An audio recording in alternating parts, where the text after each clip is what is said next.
So today we're going to be making Brigadeiros, also known as Brazilian chocolate balls. So what you'll need is, so right now I'm folding the recipe. So what you'll actually need is 1 can of sweetened condensed milk, 1 tablespoon of butter. I've just got a stick so then I can cut it later. And you'll need 3 tablespoons of cocoa powder, unsweetened. So since I'm folding the recipe, right here I have 6 tablespoons. I'm gonna cut two tablespoons and I'm gonna add 2 cans. So what you'll need to do is you'll need to grab your 2 cans and go over here. You don't turn on the stove just yet. So you'll have to open the 2 cans.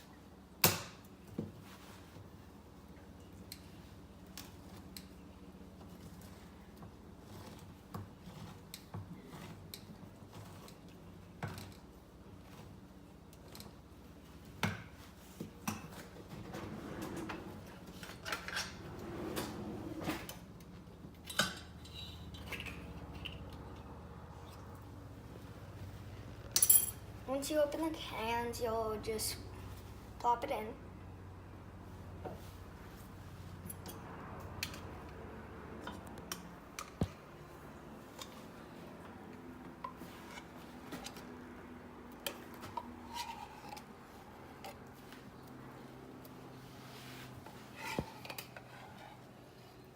So right now I've got my 2 tablespoons of butter. I've turned on the stove. So right now I'm just gonna take off the wrapper and just put it in. So this is what happens. You never really want to let it stay because then it will burn on the bottom. So I'm just gonna grab a spoon and keep mixing it so it won't burn on the bottom of it. So you'll just keep mixing until the butter is about melted. So right now it's done. Before there was about a chunk of butter right here, and now I have melted it through completely at a medium heat. And again, if you are doing 1 cup of condensed milk, remember to just put 1 tablespoon of butter, or it's gonna be too buttery. So right now I'm just mixing it, and it's getting a bit thicker. That's kind of what we want. But the thing that you don't want is you want to keep scraping the sides so it doesn't burn at the bottom.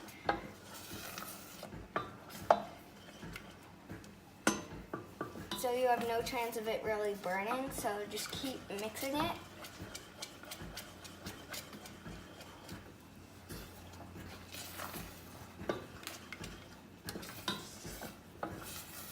Now I'm actually going to put it on a low heat so it doesn't burn.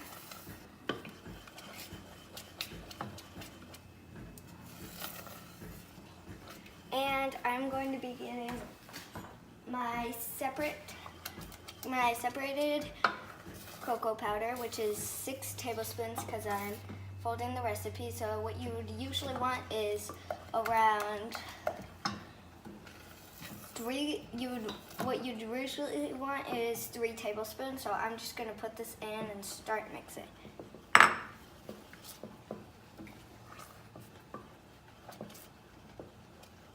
now, if it's looking about around here, it's still good. It's just those chocolate pieces haven't melted yet, so you would want to keep mixing until it's kind of like a smooth, creamy chocolate.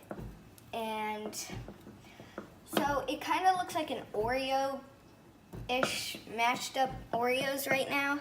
So what you'd want to do is just keep mixing. If you stop mixing, it would burn. And if yours looks this way, it is not going wrong. It is going the right way.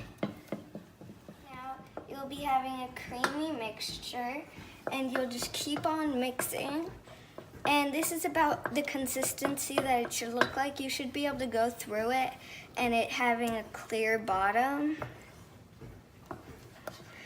So right now I'm gonna turn off the stove and set it aside. Before you let it cool, you need to just mix it a bit more so it won't burn on the bottom because it's not completely ready yet. It's ready, but it's not completely cold enough to just let it be. So just gonna mix it a bit. And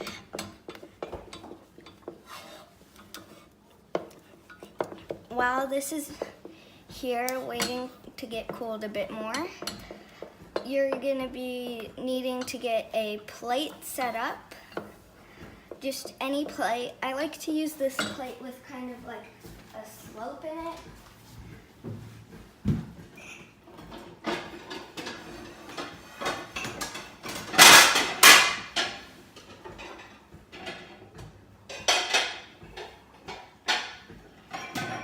So right now, as you can see, I've got my bowl that's pretty cooled.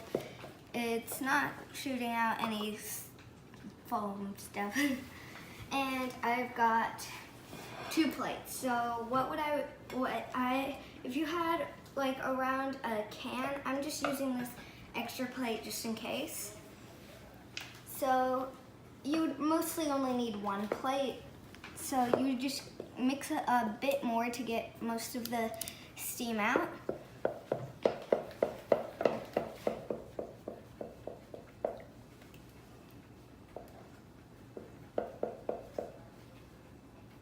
And right now you'd have about this much of a consistency. It would come down in almost a full piece, but in blobs practically.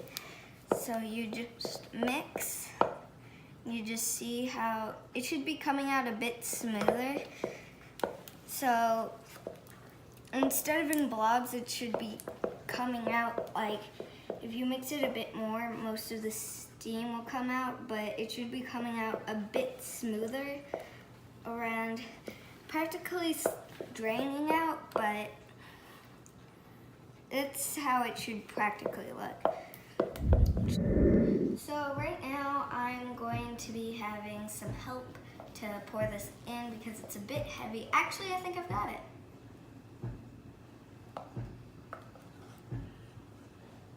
So right now I'm just pouring it in practically slobs.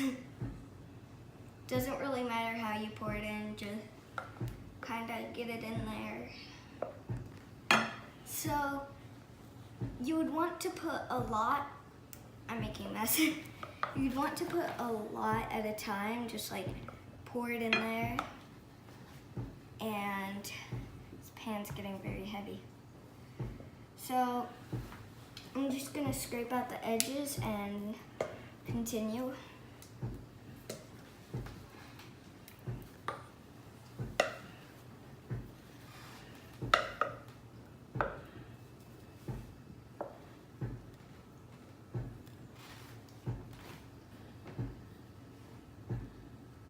So since I've got a lot of it on here, I'm just gonna spread it out while my dad helps me pour in some of the rest of it.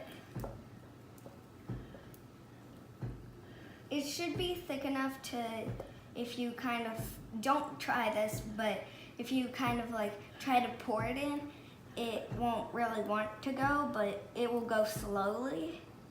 So that's how thick it should be. Okay, so now that I've got most of it on here, I'm just gonna spread it out again and scrape the edges and continue pouring.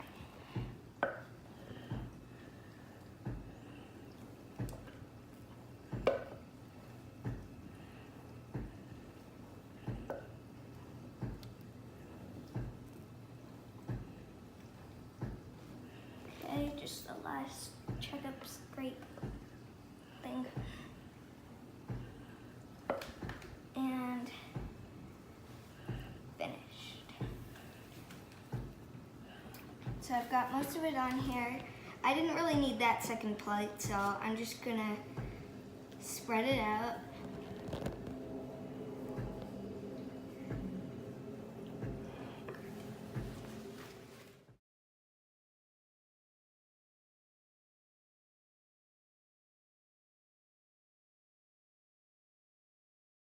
So this should be what it kind of looks like. It's creamy thick and it's on your plate kind of smoothed out. So what you would want to do now is you would want to grab your plate and you would want to find a spot for it in the fridge. And you would want to let it rest for about an hour and a half to 2 hours. Half an hour to 2 hours to let it completely cool to the touch. Well, as you can see, we've had the batter that's been sitting in the fridge for around an hour and a half, and it's gotten formed over skin, and that's good. You'll want a skin over it. And we've got a small amount of sprinkles, but I've got extra sprinkles because we kind of ran out of the chocolate ones. And we've got a bit of butter, so then we can put it on our hands so the batter doesn't stick when we're rolling it. We've got these cupcake wrappers, these mini cupcake wrappers that you can put it in if you choose to. You don't need to. And we've got a spoon to kind of take it out. So what you want to do now is wash your hands, which I've already done. So here I've got some softened butter, since I've washed my hands, I'm just gonna kind of like rub a bit of it on my hands. Can I see the butter? Oh, yeah. Okay, right. Eric, you're talking. So as you can see, we have some butter, which I'm just gonna grab a bit and make sure it's softened and you washed your hands. And I'm just gonna rub it on my hands. It should kind of look like this. Your hands are shining if you put it under light. So this is what you would want to do. You might want to just kind of like eyeball how much you want to put. You can measure it too, but I just like to eyeball it. So what you want to do is just start rolling.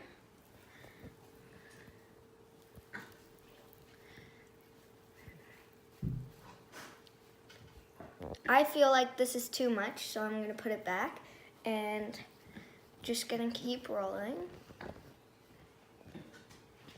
This looks pretty good. So then now I'm going to ask for someone to come here and help me with the sprinkles.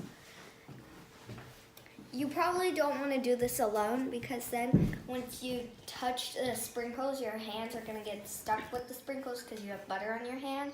So then you'll just kind of want to keep doing the same pattern.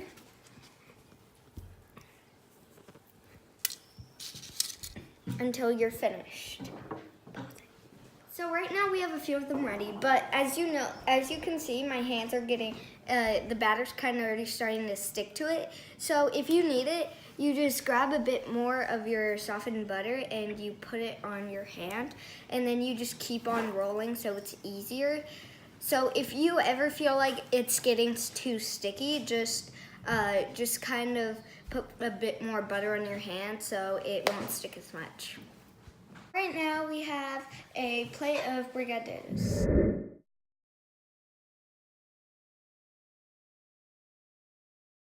And so right now we've got sweet chocolate powdered ones over here. And we've got chocolate sprinkle ones, rainbow sprinkles, yellow and rainbow sprinkles, and that's about it. And those are the instructions of how to make brigadeiros. Also,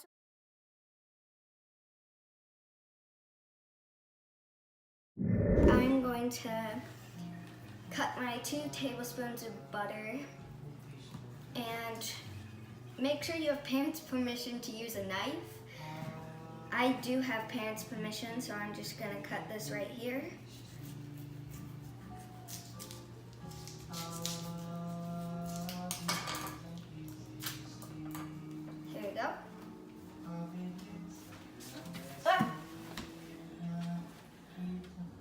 don't feel it, Isabel. Okay, so I've waited around. No. So now. No. Read it. Go. So right now we have a few of them. We have a few of it on my hands. Can I see the butter? Oh, yeah. All right, okay, right. Eric, you're talking.